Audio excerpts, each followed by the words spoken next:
Hi, and welcome to FCCtv. I'm Casey Taylor, your host, and today we have a roster of exciting guests from the Fitchburg and Leominster area. Before we get into that, I would like to invite everyone watching to attend the Fitchburg Cultural Council's grantee reception this August 13th from 5 to 7. It is open to the public. It is a fantastic way to become involved and learn more about the types of projects that we sponsor as a council. So I would like to introduce Marjorie and Jessie from Fitchburg Art Museum. They'll be discussing the 85th Regional Exhibition of Art and Craft today. How are you guys? Welcome. Great, thanks. Thank you for having us. Awesome. So your website says that the 85th Regional Exhibition of Art and Craft is the oldest or one of the oldest running exhibitions of its kind in New England. Mm-hmm. Do you know how old it is? 85 years. I realize now that's a silly question. Yeah. Well, the 85th year would have been last year, but this is the 85th iteration. All right. Yeah. So we're going into the 86th year with the 85th iteration. Exactly. Yes. Although I will add a little bit of trivia that it was pretty much built into the genesis of the Fitchburg Art Center, which is what was the original museum, and that when they opened it in 1929, it was on their radar, but they started it 86 years ago. 86 years ago. Mm-hmm. Wow. I wonder if, oh man, that's got to be interesting to see how far we've come. Mm-hmm. So through a depression and a world war. Mm-hmm. 2 depressions. 1 depression? Well, a Great Depression, and then a Great Recession, and a pandemic, and Vietnam, yes, and several wars. So It's a resilient exhibition. yes, Beautiful. I love it. All right, so what types of artwork do we generally see at the exhibit? Yeah, great question. So it is art and craft. So you can see anything from your typical paintings and sculptures, but there's also quilting, collage, paintings on canvas here that are stretched and unstretched, framed and unframed. You can see photography, marble sculpture, pretty much everything that you can dream up as artwork is in the show. And that's part of why it's such a great show. Beautiful.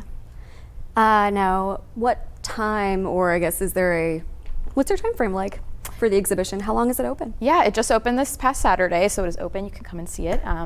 And it will be open until September 5th is the closing date.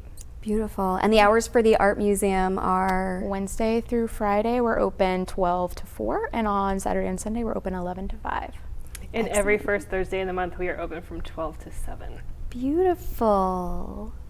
So what steps has Fitchburg Art Museum taken to make this exhibit accessible for the local community? Yeah, great question. So it is in of itself at its core for the local community, because you have to live or work within 30 miles of Fitchburg to even apply to be in the show.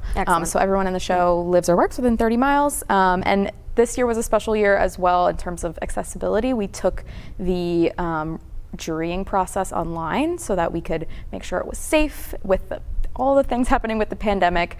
So it was a little bit easier to submit your work this year. You just had to submit images.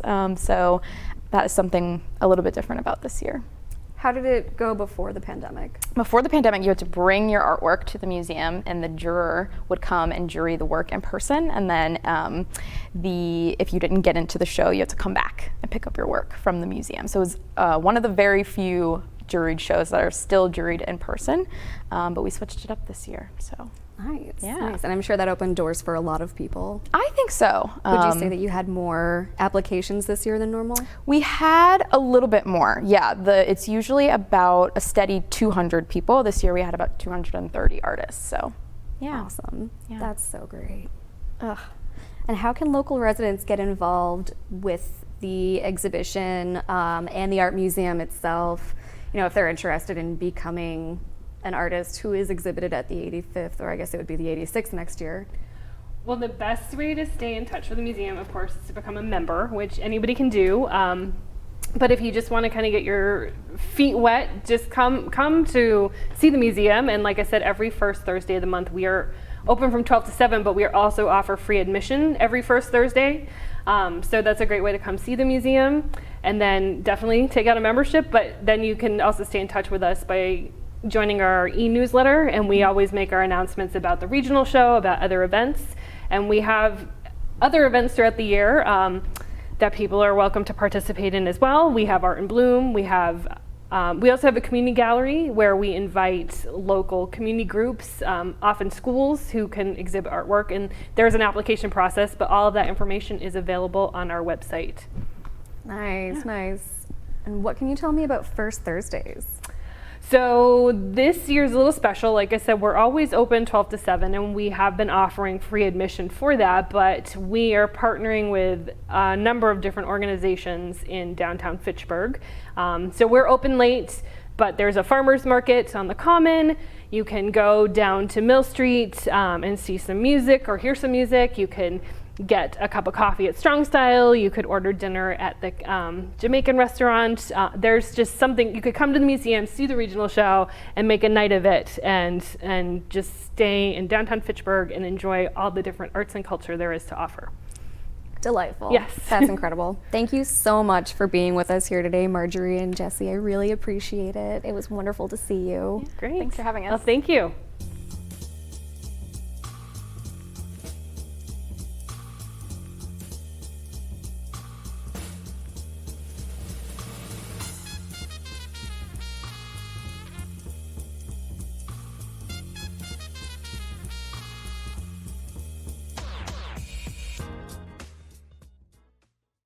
Hi, welcome back to FCCtv. I'm your host, Casey Taylor, and with me here I have Jessie Olson and Meredith. Can you help me pronounce your last name? Yeah. Gerahty, thank you. And you two are here with NewVue Communities Services, is that right? NewVue Communities, yeah. NewVue Communities, yes, thank you. All right, so we're here to talk about the Art Steward Training Program. We're going on 2 years? Yeah, so the Community Steward Program, which is NewVue's just leadership development program, started in general in 2018 is when we piloted it with 10 people, and now we've grown to graduate close to 200 stewards. Yes. And the Art Stewards, I think, started in 2019. It was the summer of 2019. Yeah. Yeah. Yep. Yes. Oh, wow. Yes. Okay, and how did this program take off? Where did the idea come from?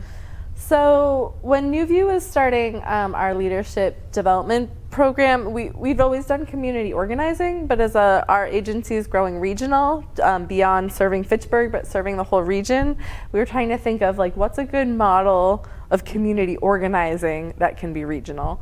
And so that's where we decided that leadership development would be something that everybody could do, and then they could take those skills and networks they build and put it back in their own community. And do you want to talk about the discussion of like why we did Art Stewards? Sure. So, well, one of the key partnerships with NewVue Communities in Fitchburg is the development of the Fitchburg Arts Community, which is converting the B.F. Brown and the City Stables and the Academy. The Annex. Annex, the Annex. It's on Academy Street, building into Artist Live Workspace. And NewVue has been trying to, what part of their leadership training, but community building is around artists. And so in what better way than to create leaders in the arts in the city to help lay the ground for the building of that Art Live Workspace. Beautiful. Yes. It was a tongue twister. Right. Yes. And there's all these anachronisms that are FCA, FAC, FCC, FATV, yes, FAC. All of them. You could do a great tongue twister. I don't want to. Try writing grants. FACC, which one am I? FCC, yeah. All right, so what does a typical training schedule for the Artist Stewardship Program look like? So it's usually 6 to 8 weeks, and so it's about 3 times a year. So we just finished up the spring session, which was about March through the end of April, accounting for holidays and And there's inevitably, even through the Zoom world, there's always things that get rescheduled, and then there's a summer session and a fall session. And because we've grown, it varies in topic. So sometimes there are one-off topics, and then sometimes we have a continuing theme throughout each session. And then the discussion might spur another discussion. So there have been times when we just added on 1 or 2 additional. So this session that we're currently running is 2 hours on Tuesday nights, and it will run through August 30th. And the theme for this set of sessions is gentrification and arts, because a lot of times arts can be a platform for revitalization, and it's a really fine line between revitalization and gentrification. And so arts can be it's a complicated relationship because arts can spur the revitalization, but then arts can also be a really strong voice for preventing against gentrification by celebrating the culture and the community that exists there and that we don't want to displace. Oh, absolutely. Absolutely. And I think the art stewards too have just kind of created that conversation between city officials, other leaders in the city. So this is kind of taking those conversations to advocacy and hopefully some action. So it's going to be kind of cool this year. What we'll during this session, what we're doing is we'll have every session a different community official. So we've invited like the director, Fitchburg's director of community development, and to have a conversation. So each week the official will have a conversation with the art stewards around Nice, yeah. what this is how we perceive what gentrification is. This is what we've seen in other communities, and how can we work together so that it doesn't happen in Fitchburg. Excellent. That transitions very nicely into my next question for you, which was going to be, do you have any examples of positive benefits that the community has seen from this program? Well, there's some art stewards who have put together a number of projects. So there is one group of stewards who are currently working on affordable studio space downtown, the Fitchburg Arts Collective, another one of those initials. But then right before everything shut down in 2020, a group of art stewards and a few of the community stewards all in a matter of weeks, basically a week, we put together the Leap Year Lights Fest at Riverfront Park on the coldest day of the year. But it was an amazing event where we created 4 light sculptures, and we had a food truck, and we were all at Riverfront Park, and we had, I think, about 200 people, and there was a drum circle and a band who played, and it was a great event. Nice. Yes. And I think one of the things that the Art Stewards program really does is it promotes leadership, and it also provides a platform for people who are interested in art to come together and create their own networks. Yes. And NewVue is starting to, so we want to provide the training, but we also want to support the leaders that come out of that. So we've recently launched a steward activation fund where stewards who have project ideas can apply for funding and technical assistance to help make their projects a reality. And this is actually a product of this really cool Fitchburg Arts and Culture Directory is a product of the Steward Activation Fund. So the Fitchburg, I think it was another one of the Fitchburg Cultural Alliance was some of our stewards serve on the board of that organization, and they applied to create this. So I think the benefit is just like whatever the leaders dream of, we want to support to come to fruition. And just, not unofficially, but friendships. I've been through every session, and I've met a lot of great artists in the city, but I also feel like I've built friendships, but I've also seen stewards amongst themselves, whether they're starting their own project or they just inherently just start hanging out and having coffee together. It's great. And if that's not community building, I'm not sure what is. Right. That's beautiful.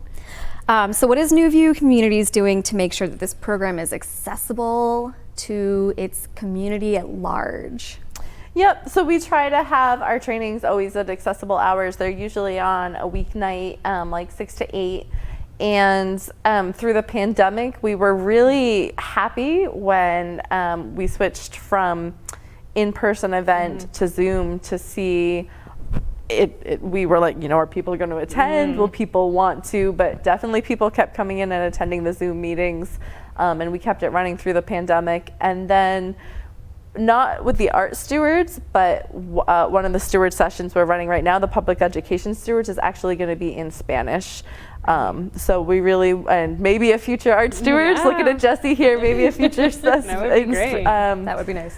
But I think the other thing too is the trainings that we decide to run really come from the community. So like the people who participate are deciding what to cover in future trainings. And so by creating that interest and following up on like what is the community need, what is the community interest, it sort of builds in oh yeah, that's worth attending. All right, excellent. Well, thank you so much, Jessie and Meredith, for being here with me today. I really appreciate it. Well, thank you. Thank you.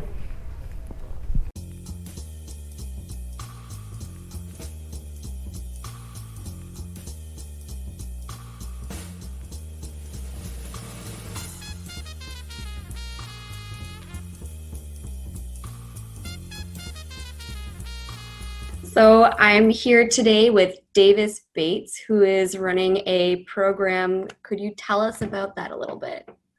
Yeah, it's a program called Sea Songs and Stories. Saying to somebody the other day, when I originally started as a storyteller, I did sing at the same time, but my programs were about, 2/3 to 3/4 stories and then the rest songs. And I've gotten so I really like getting people singing.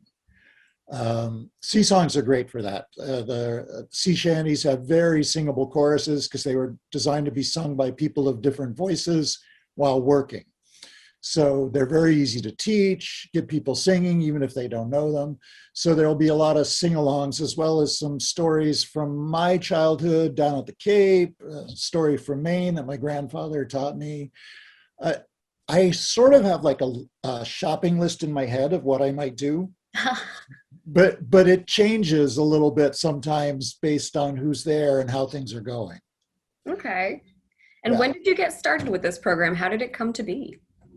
Well, my mom says I started telling stories as soon as I could talk. But in terms of doing this for a living, I graduated from Hampshire College with a degree in political theater. And I like doing theater, but I like living in the country. Mm-hmm. I also like getting up early in the morning. And there's only so long that you can stay up late and get up early before your body starts to give out. So a friend of mine's mom was a storyteller, and I had done a story as part of a theater project at Hampshire, a coal mining story, along with some coal mining songs. And I thought, maybe I could do storytelling. So I took a class in storytelling. And my programs have evolved over the years. There's always been a mix of folktales, stories I've heard from other people, stories from my own family, songs my dad sang, songs I've heard on records or live from other people. And the Sea Songs program came to be probably about 3 or 4 years ago. I've always done at least one sea shanty in a program because they're fun to get people singing. I thought, okay, what would it be like to do a whole program of them? So I put it together and have been doing it for about 3 years. Wow, okay. How long do these programs usually last? They're about 50 minutes to an hour. I'm going to be at the Fitchburg Council on Aging, July 28th. July 28th, all right. And is there a way that members of the public community can take advantage of this program? Yeah, my website is simply my name, www.davisbates.com. And my whole calendar is listed there, including the performance in Fitchburg. Oh, and there's a number to call for information, which I should have had right in front of me if I was better prepared, but it's on the website. So if you have any questions about whether you need to register or anything else, go to my website, davisbates.com, look in the July schedule, find the performance in Fitchburg. If you're interested, call that number. You can also send me an email. There's an email link on my website if you want to get in touch with me directly. Excellent, excellent. All right, you have a good day. Thank you so much. Yeah, you too. Take care. This song was sung by Irish American, African American, Japanese American, Chinese American, Italian American, Polish American, and a whole bunch of other American railroad workers. A little bit faster. Singing fee-fi, fiddly-i-o, fee-fi, fiddly-i-o, ho, ho, ho, fee-fi, fiddly-i-o, strumming on the old banjo. When I was a little lad or so, my mother told me, way haul away, will haul away, Joe, that if I did not kiss with joy, my lips would all grow moldy. Way haul away, will haul away, Joe. All right, welcome back to FCCtv. I'm your host, Casey Taylor, and with me here today we have Ayn Yeagle and Kendal Royer from Growing Places to talk about the Little Sprouts program. How are you today? Hi. Good, how are you? Good, thanks. It's nice to see you. Yeah, thank you for having us. All right, so before I dive into this bag of produce that I'm really excited about, I have a few questions for you. Would you be able to give me some background information on Growing Places as an organization, but also the Little Sprouts program? Yeah, happy to. So Growing Places is a nonprofit. We are physically located in Leominster, but we serve all of North Central Massachusetts, and so we focus on food equity. And what that means is providing resources and access to everybody equally who needs to be able to get healthy food. So when you look at our region, North Central Massachusetts, we have very high nutrition-related chronic disease rates compared to the rest of the state and the country. And then if you start to overlay that data with where there are what we call food deserts or food apartheid, is where there's no food access and lacking grocery stores, lacking whole healthy food, they directly overlay with each other. So we try and address that through strategies that aren't necessarily supermarkets, because usually there's been a feasibility study conducted or something that's happened already where a supermarket has said no, it's not going to fly here. Either there's not enough people, or there's other supermarkets that are close by in close proximity, so we expect everyone to come, and then we have transportation issues. So what Growing Places does is we get healthy food right to people.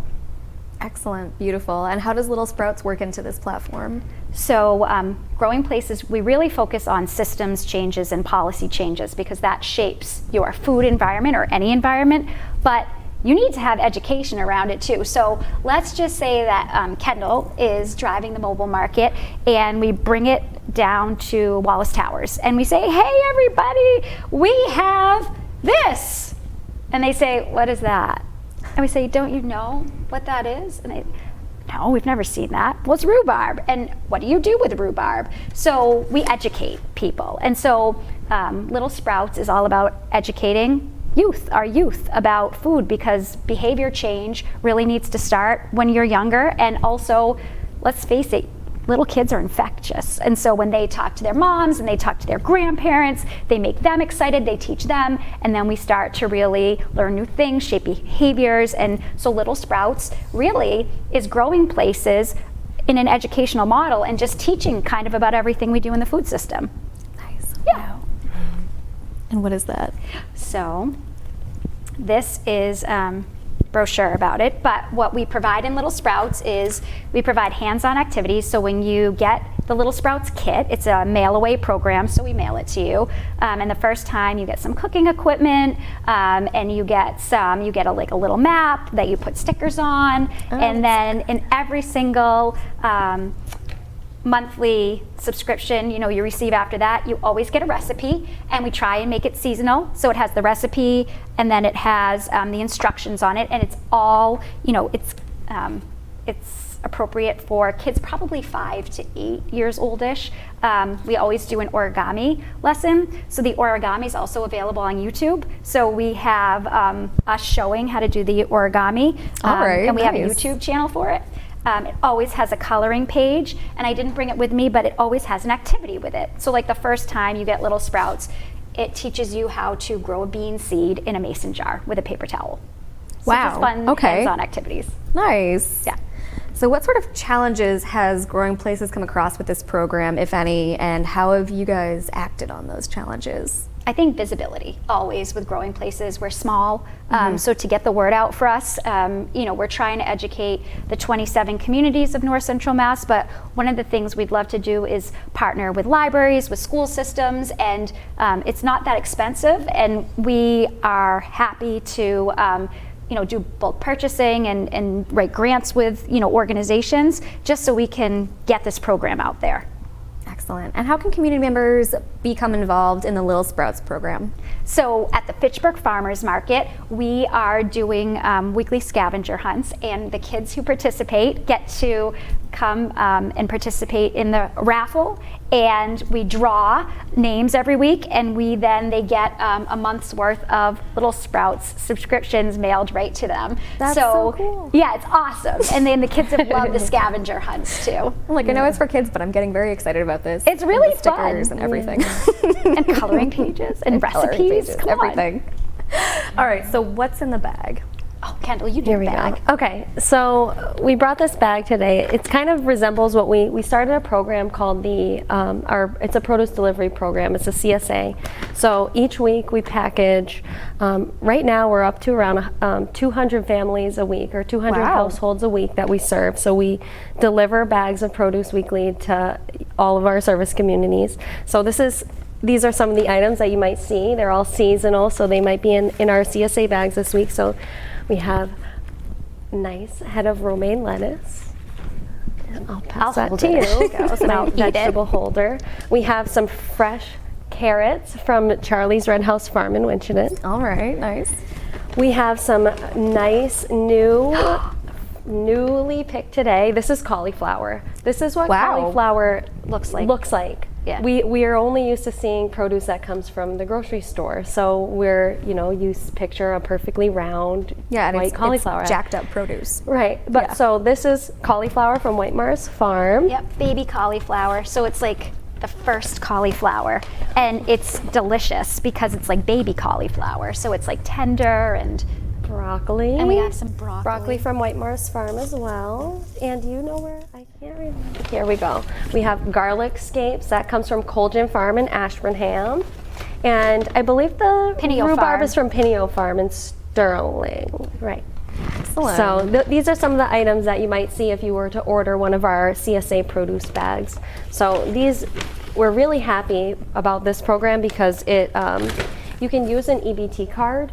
If you use an EBT card, you can use that one to sign up for the CSA program, and it utilizes the Healthy Incentives program, which is actually I love HIP. HIP, right? HIP. I feel very strongly about HIP. Yes. Me too. That's our jam. So dependent on household size, you're reimbursed up to a certain amount of funding each month. So it's really like free money to help families, alleviate the burden of how expensive it is to buy healthy food in a supermarket. So that's our CSA bag. And people always ask us, why can't, if they're at the farmer's market, they get dairy or meats and stuff with HIP, but it's because our fruit and vegetable intake is so low in America, not just Massachusetts. This program is just in Massachusetts, but so it's a healthy incentive program because we're trying to support people to access the best food and fruits and vegetables. Yeah, so we give absolutely. extra money to do it, and it gives the local farmers money. And most people who have EBT have no idea they have HIP because you can't see it on your EBT card. It's like invisible. Yep. So we try and tell people, no, it's real. It's there. You have all this additional money every month just for produce. Excellent. Well, thank you so much for being here with us today. I really appreciate it. Kendall and Anne, thank you again. Yeah, thank you. This has been FCCtv, brought to you by the Fitchburg Cultural Council of Fitchburg, Massachusetts, 01420. Thank you. I'm really appreciative of the fact that cultural councils exist. They do not in other states. This is like a really novel thing in the United States for each local community to have a pot of money that they get to decide what to do with in their community. And as a performer, it's been great to reach out to local sponsors and talk to them about what they want and work with them to get programs involved. And if the cultural councils didn't exist, that would really not be possible, because senior centers don't often have a budget for programming, or if they do, it's very small. So I'm really appreciative of all the work local cultural councils do to make things like this happen. And we appreciate artists like you, I can tell you that. You know, we wouldn't be able to do what we do if people weren't willing to step out and do it.